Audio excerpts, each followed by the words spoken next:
World War II. Where were you stationed and how long? Stationed about a year and a half in Camp Barkley, Texas. One on maneuvers in around Leesville, Louisiana. We also were shipped on a train from Camp Barkley, Texas, clear to Yuma, Arizona, and there we was hauled in trucks out to what I was told was going to be Camp Granite, and Camp Granite was just a name. There wasn't even a place. When we got there, why we had to take our entrenching tools and make a company street, which meant we had to cut down all the sagebrush and all the cactus and make a company street and fix a place to stay. And in about 2 or 3 weeks we got some tents and some cots, and the cots was all rotten and they all split. So that after that we just slept in a trench in the sand, and that's where our training went. Then they shipped us from there right straight from California clear to Fort Dix, New Jersey in 2 feet of snow. That's where I was stationed. Then we were stationed in around Bewdley, England, when we was over there for about it was during May and June. May, mostly May.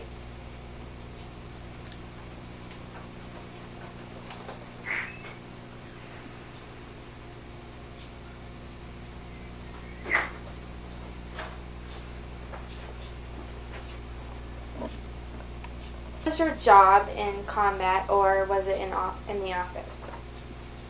I was in an infantry division in a Company K, 358th Infantry Division. I was a squad leader, which meant I was a staff sergeant with 13 men, directly responsible for 13 men.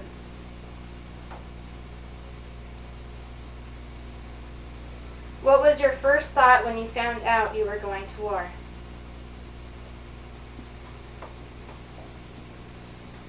Well, you don't really, if you've never been to war, I guess there's not probably any way to realize what war really is. You have to understand, we didn't have TV. We didn't have radio. We didn't have all the communications and the aids you have today of taking pictures and disseminating news and seeing war pictures. We didn't even know, movies were just barely, prior to 1940, the movies were still black, what few movies there were in black and white. So we didn't have any idea really of what we were getting into. I mean, they tried to explain it to us. The old colonel says, "I'm sorry, you guys think it's funny. He says, I'm going to tell you right now, some of you they're going to bury." But at least we took him a little more serious after that. And so we didn't have any idea of what, had no idea when we hit the beach in Normandy Beach, had no idea of what awaited us. So we really was pretty ignorant. We were ignorant in tactics, and we knew, we weren't dumb enough to think that people didn't get killed, but nevertheless, I didn't have any idea of really how bad war could be.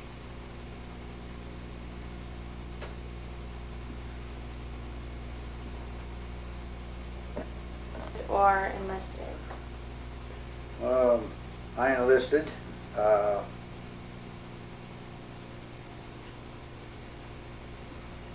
I knew that I was going to be drafted. The next draft that came around, my name would have been in it. So I just enlisted, and I was dumb enough to think that if you enlisted, you could get in the branch of service, you could enlist in whatever branch you wanted to.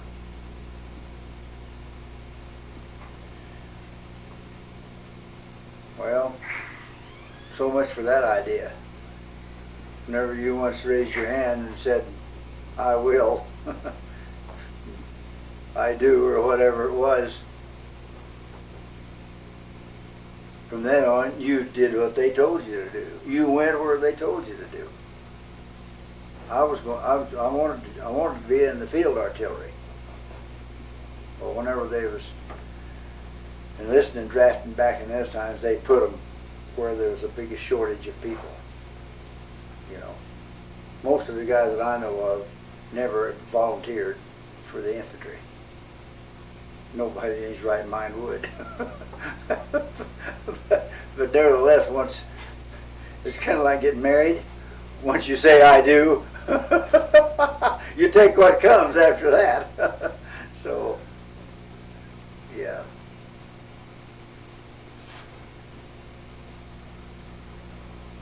What was life like for a soldier during the war? Well, that's like I said a while ago. It was just depends on where you were. In some cases, it wasn't bad. I mean, it was just a job.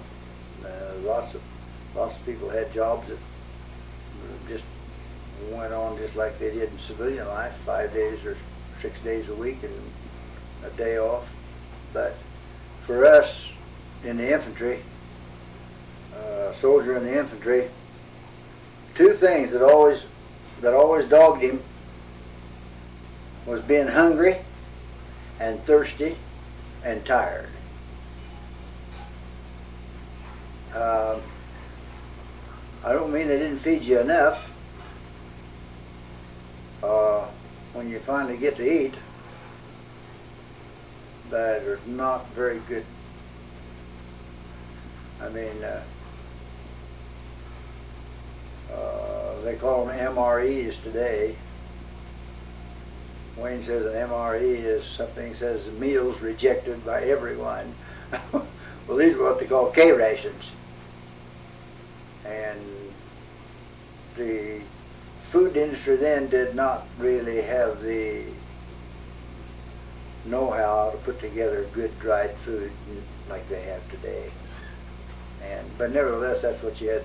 You know, you'd eat anything, didn't make any difference. But that's the three of the things. Just being tired and hungry and thirsty, that was just a way of life. That's just, other than that.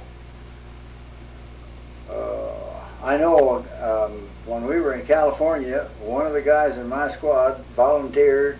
They needed some volunteers for the Air Force, and he volunteered for the Air Force. And we thought he was the luckiest guy that ever was born, because the rest of us couldn't. I mean, he was the only one that qualified for the job. And they took him, and when he told us about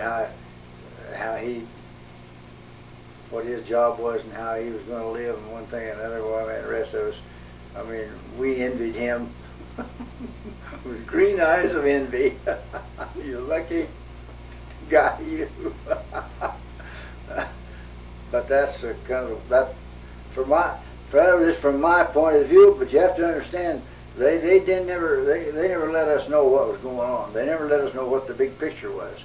That, for one thing, when we was in Louisiana, we were taught how to operate under very wet conditions, which served pretty good because along the coast of Normandy, it's kind of like Louisiana, real, you know, it's like wet down by the sea, and then they decided no, they needed us for The reason we went to California and did desert training was because the war was going on in Africa. And we were training for desert training. They'd give you a quart, or sometimes not even a quart, of water and expect you to march and fight and dig ditches all day on 1 quart of water. So you were always thirsty. I saw one guy offer a guy $10 if you just give him just one drink, just one swallow. The guy wasn't selling. If you don't know, if you've never been thirsty, one time the water trucks got stuck in the sand, and we were out there in the desert for 3 days with no water. And at the end of them 3 days, they'd come by and picked up my squad. Only had me and 3 other guys left, was all there was. The rest of them just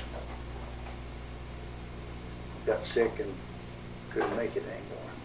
They come by with jeeps and picked them up. They picked them up with a jeep. And I remember a jeep came by and he had a 5-gallon of the blackest coffee you ever saw. And I have never drank coffee that good before or since. And I like cream and sugar in my coffee. So, boy, that was good. It was wet. But most of them, whenever they got water, then they got sick. Thirst is a terrible thing. You can last a long time without food. You don't last too long without water. Not in those conditions. This was in July, August. And them temperatures was hitting 110 degrees. Cold at night, hot in the daytime. So that was the way it was for my section of it. That's not how it was. That's not how it was for everybody in the service.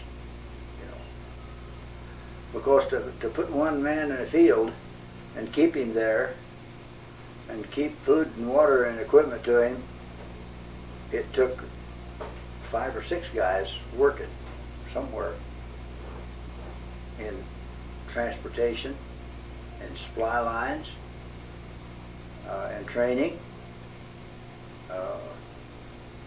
So we didn't feel very privileged. Anyway, that's the way it was for my little section of it. How did it feel knowing that you were fighting for your country? Well, we didn't have any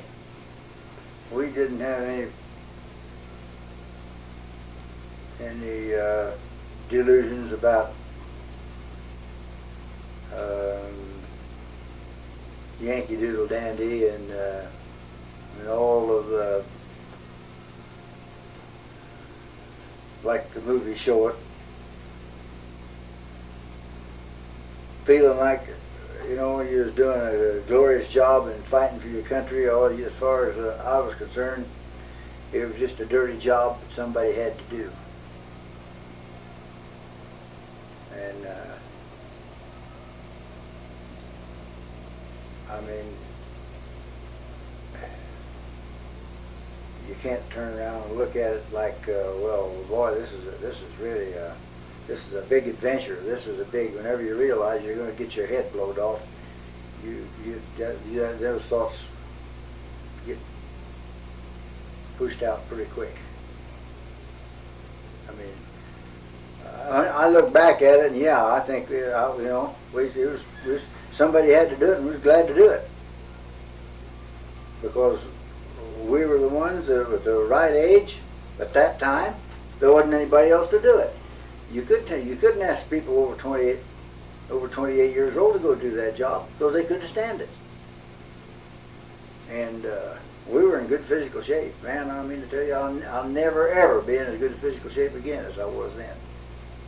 I still weighed just the same as I do now, 165 pounds. Boy, there wasn't an ounce of fat on me nowhere, and I was hard as a rock, you know. It really we would march for 20 miles, and then coming back the last 9 miles we'd run.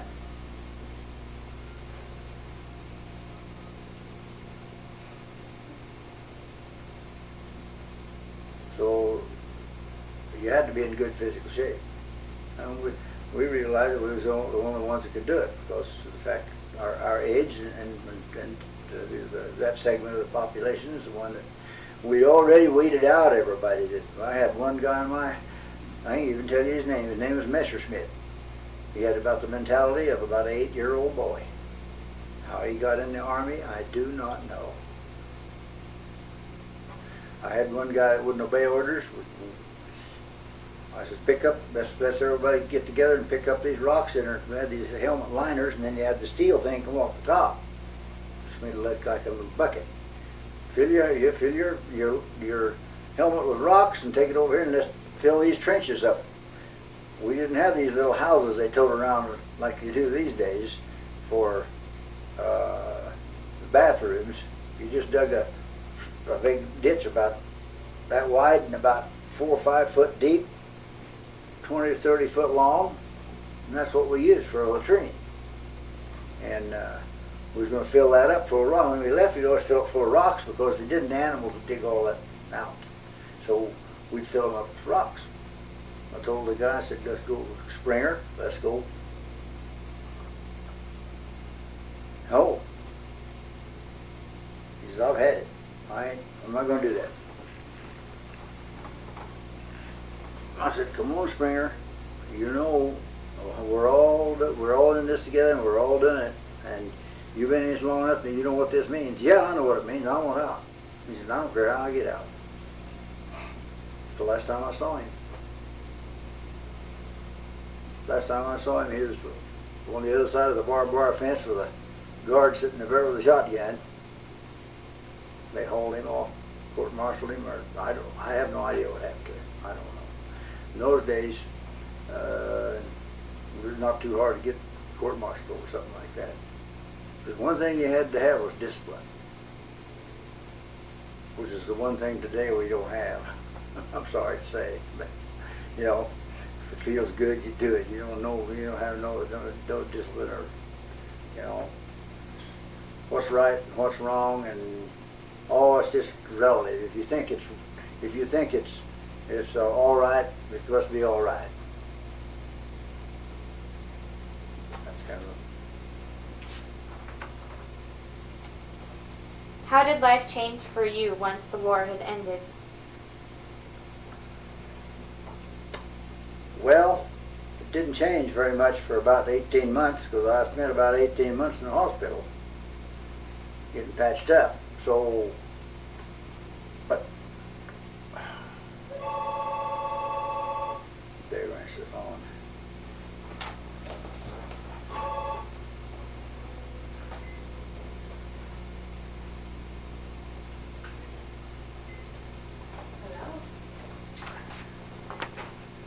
Hold on a second.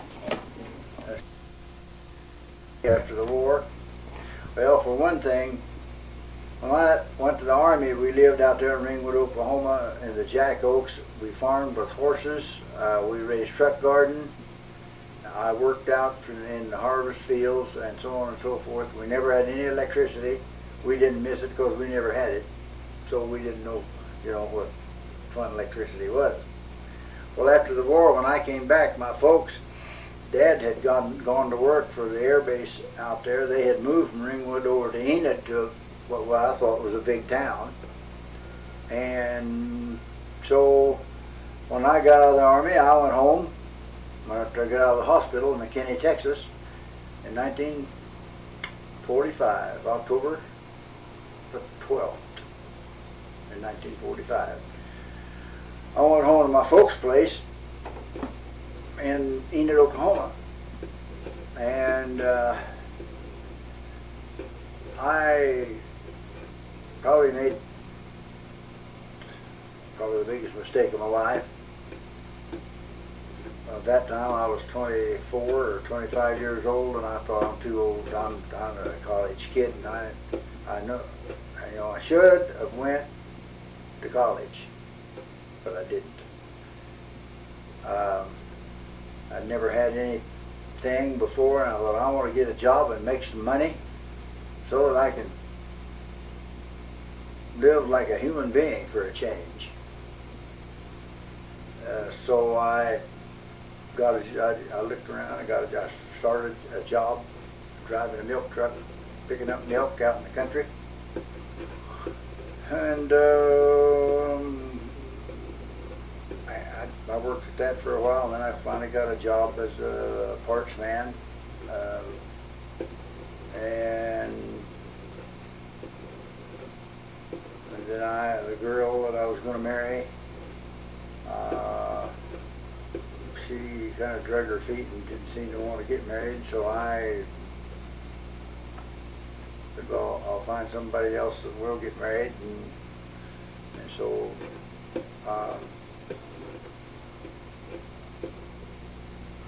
I don't know. When I left, I said, if you ever decide you want to get married, call me, will you? And she never called, and I never went back. So that's kind of the way. So then I met Jean, and we got married in 1947, and I never had any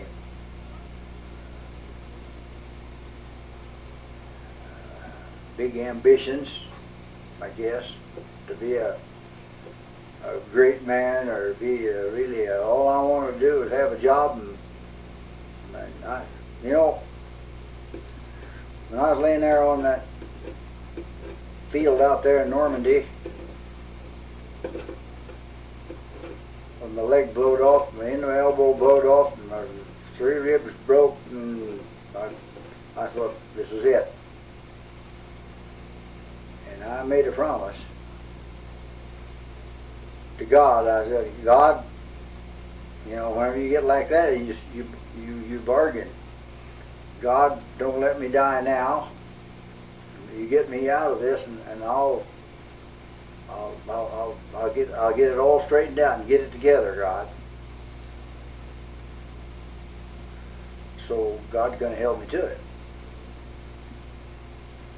And so, like I said, I never wanted to. In 1947, I thought, if I can get a job for $40 a week, have a wife, 2 kids, and a small bank account, and a car, what more could a person want? And he gave me all of it. So, you know, I never really thought I'd ever be rich. Now I'm sure of it.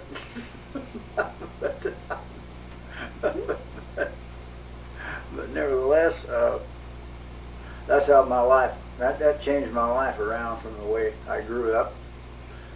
I grew up without, you know, without a lot of the nice things in life. When we were kids, we were poor and we didn't have anything, and if we wanted something, we made it. If we wanted a toy, I always wanted a wagon, or always wanted a tricycle, or always wanted something with wheels on it that would roll.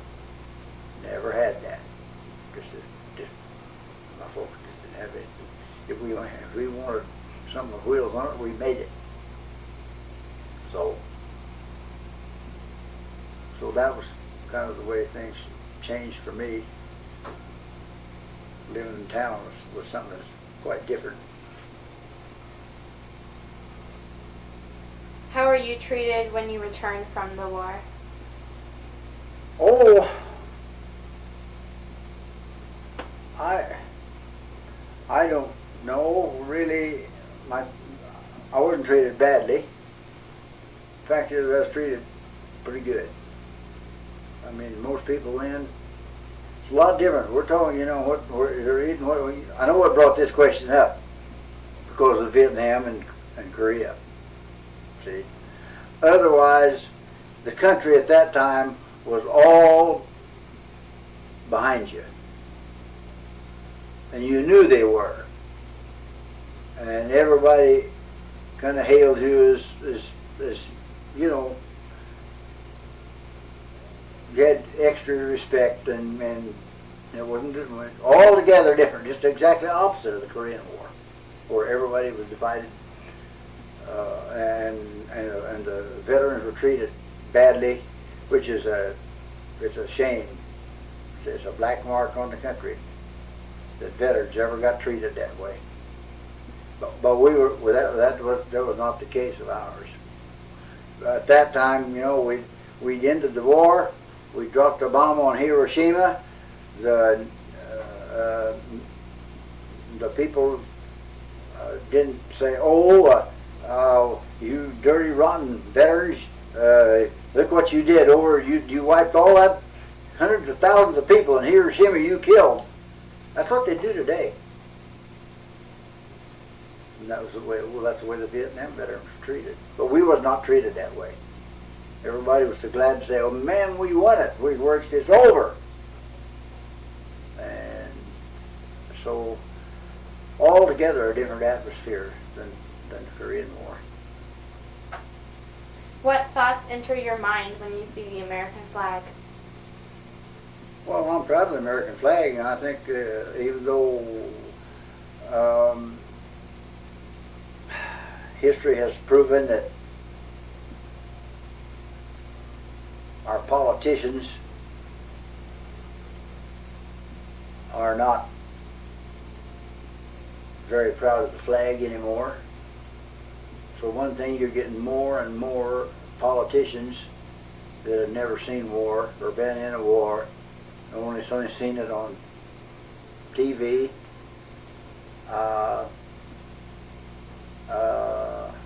More and more politicians that never has known what it was to be poor and be in need. You know, somebody that's never known what it was to want for money, never known what it was to want or be cold and hungry and tired and scared.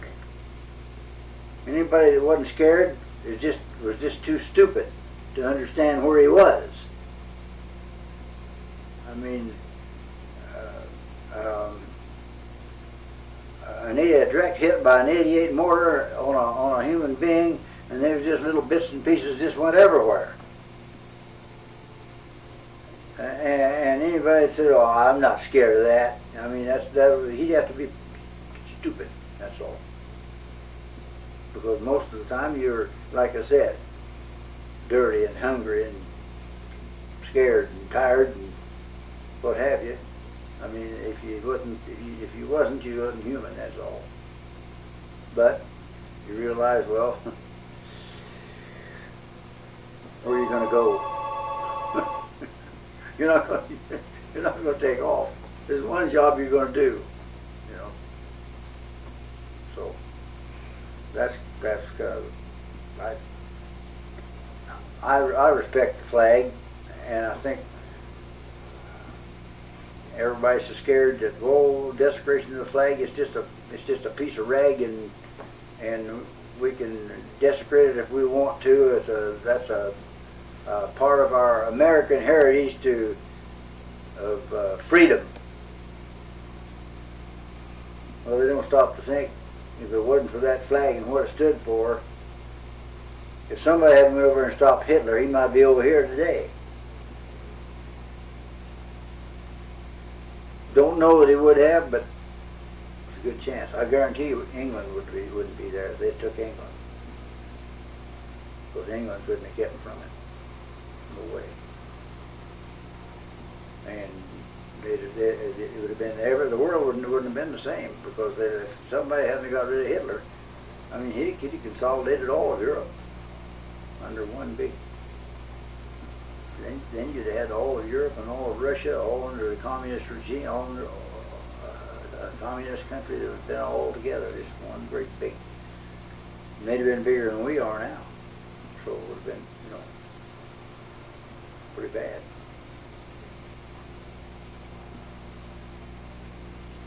I think everybody should respect the flag and respect your country. Agreed, it's not a perfect country. There's lots and lots of things wrong with it. but I wouldn't want to trade it for any other one either. So I think we need to work at making it better if we can. The Bible doesn't say that it's going to get better and better and better. Sorry. I'd like to think so, but that isn't what it says.